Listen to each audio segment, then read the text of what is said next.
What is up, guys? So if you're like me, you probably spend a lot of time on YouTube watching various creators, and you may have noticed a lot of them promoting this brand, Raycon. But the funny thing is, at least from what I've seen, none of the YouTubers that promote this brand have channels that have anything to do with tech. So naturally, I was a little bit skeptical. After all, they literally have con in their name. And after confirming that they offer free returns, I took one for the team and I bought a pair so you guys don't have to. And to try to give them a fighting chance, I made sure to get their higher end model, the e55, which retails for $120. So are they any good? But before we get into that, please remember to smash that like button. It really does help with the algorithm. And if you enjoy content like this, think about subscribing and hitting the notification bell so you don't miss anything. So I'm going to try my best to stay unbiased and give credit where credit is due. That being said, let's get into the review, starting with the design. And I think as we start to take a look around the device, you can kind of see a theme around the design. And that is that everything looks and feels exceedingly cheap. Everything from the logo printed on the top to the glossy plastic band around the middle of the case just screams cheap. I will say though that the matte texture of the case does feel really nice to the touch, but once you handle it for a bit, you can really tell that it's just a cheap plastic case with a nice coating. Like if you just flick or tap the casing, you can feel how thin and hollow it feels. And it doesn't get any better when you get inside the case either, which by the way is surprisingly hard to open. The way that the case curves and how slippery the material is just makes it really hard to grip the bottom while you lift the lid, and it just tends to slip out of your fingers a lot. The black plastic that covers the interior also really does its job in carrying the theme of aggressively cheap materials. It feels extremely thin and just very low quality. You're also presented with the earbuds themselves, which have an okay design in my opinion. Not the best, but I definitely think it could have been worse. Although they still don't do much to improve the bad impression that I got from the bad materials everywhere else. The entire housing of the earbuds is glossy plastic and has a button for media control and an indicator light on the side. With the button you get the standard play, pause, skip, and reverse. But I'm not a big fan of them because you have to press rather hard for them to activate, and it's just kind of uncomfortable to use them while they're in your ear. The indicator light just tells you if the earbuds are connected to anything.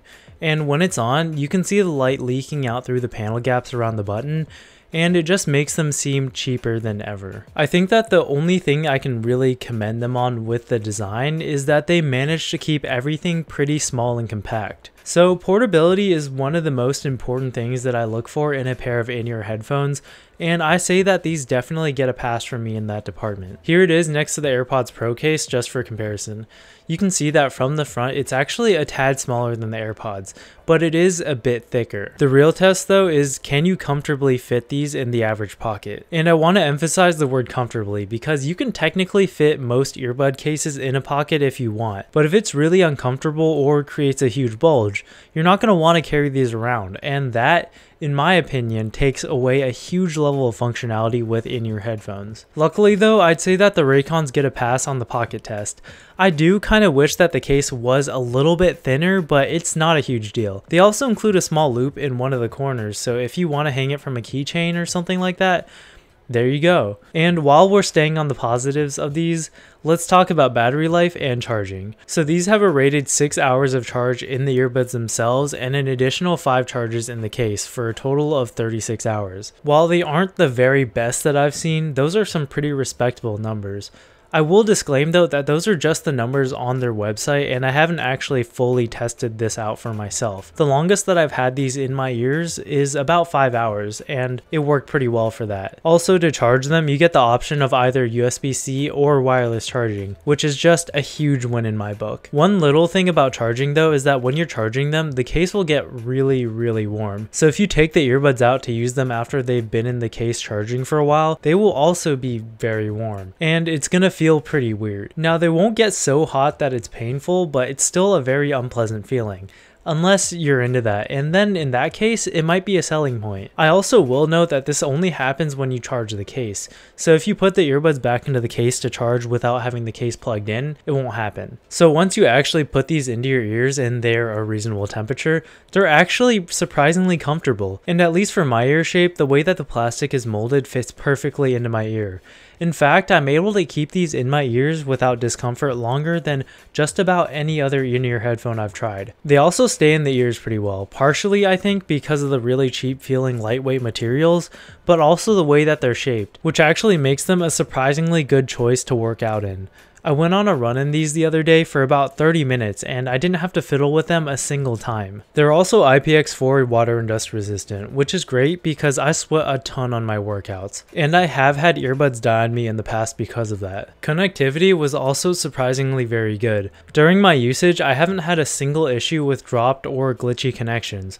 They also do a very good job of connecting extremely quickly. Like with a lot of the other earbuds that I've used before, it takes them maybe 2 or 3 seconds to turn on and connect. But with these, I'd say it's pretty much within 1 second. I know it's a pretty small difference, but it's just nice to have nonetheless. These also don't suffer from any audio delay, so you can watch videos with people talking and have the audio match up with their mouth movements. And you can use either earbud individually, so if you want to keep one ear open, you can do that. So after all is said and done, how do they sound? And to be totally honest, they are pretty bad. Actually, no, that's not entirely accurate. They are aggressively bad. So I usually don't like to talk about audio quality too much because 1, I'm not really an audiophile, and 2, I don't think that most people watching this video are audiophiles either. And let's be honest, even if you are an audiophile, I'm pretty sure you knew what you were getting into when you clicked on a video about Raycons. Anyways, my philosophy on audio quality is that I feel like there's a certain range of audio quality that most people will find to be acceptable, and anything above that range will largely go unappreciated.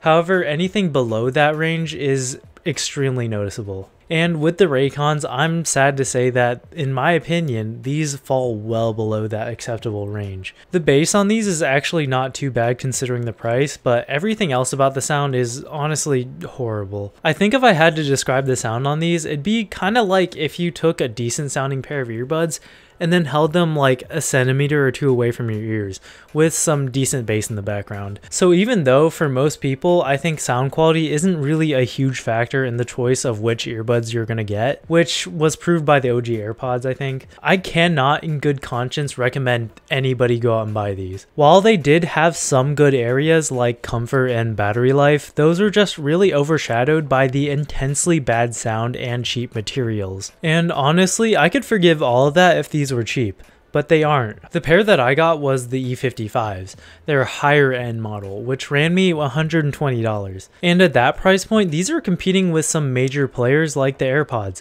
which even they sound significantly better than these. So unless you're all about that bass and nothing else, I suggest you look elsewhere. Anyways, that's it for this video. I know it was pretty critical, but I really did try to give Raycon some credit where they earned it. And I hope it was at least a little bit helpful. If you still have any questions about them or just have some feedback for me, just leave it in the comment section below and I'll get back to you as soon as possible. Remember to smash that like button and subscribe if you haven't already. And I'll see you guys in the next one. Peace!